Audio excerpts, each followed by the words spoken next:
This past weekend, people from all over California gathered in Irwindale to close out the Ren Fair. But a lot of these fairgoers stay immersed in the fantasy year-round with role-playing games like Dungeons & Dragons. Greetings, friends. I'm Giovanni Martinez, and I am your Dungeon Master. I've been playing this game, Dungeons & Dragons, for the last 7-8 years. I like to think I know what I'm doing. Why do I think D&D is popular after 50 years? It's just a great big game of pretend. You make it what you want to make it out of. I always use a comparison where a board game is like a movie. It's kind of like a one-and-done experience. Dungeons & Dragons, or the role-playing games for that matter, are a lot more like a TV show. Every time you sit down to play is like an episode, and next time you play, you're kind of continuing the storyline from that episode. D&D is primarily, at my table, a storytelling game.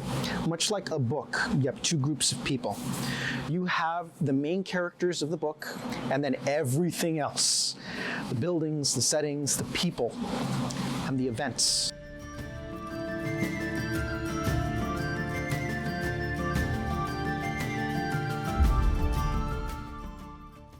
Being a dungeon master can mean many things.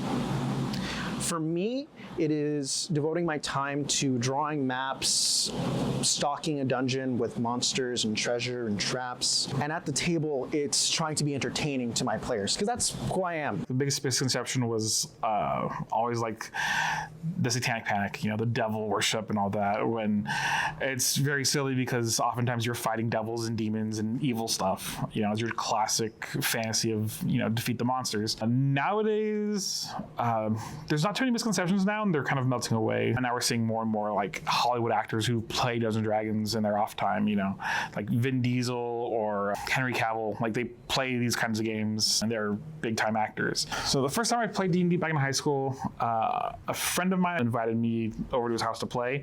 And we sat there and we tried playing through like a labyrinthine dungeon, so like there were traps and stuff. But it really interested me, and it was I was really invested into it. For whatever reason, it just grabbed me. So I started running Dungeons & Dragons, having only played once for a few hours. I've been playing for about 3 months. It was recommended to me by a friend from work, but I always wanted to play. My character's name is Bruschetta Dice. I named her after looking around the table and seeing Bruschetta and then Dice, and that was her name. I'm a rogue, so the main thing that I've learned is every time I attack someone, I'll just hide right afterwards, and that seems to be working. We have so much like control and say in like how the story goes, and like we just get into like really ridiculous situations because we're all like very silly people. I guess like the biggest misconception is I thought it was going to be a lot harder than what it is. But I think the only reason why I haven't really like experienced that is because I've had people there to like walk me through everything. When I run games for new players, they have no idea what they're going to do or say or think. I always like to ask them, do you know what this game is? This is a collection of hobbies, from painting miniatures to making your own, to writing, to game designing. It's like a seed that sprouts and grows into something bigger. If I could tell anyone anything, the only thing you need is the want to do it. Because if you really want something, even if it's not perfect, even if you feel it is imperfect, the attempt is worth it.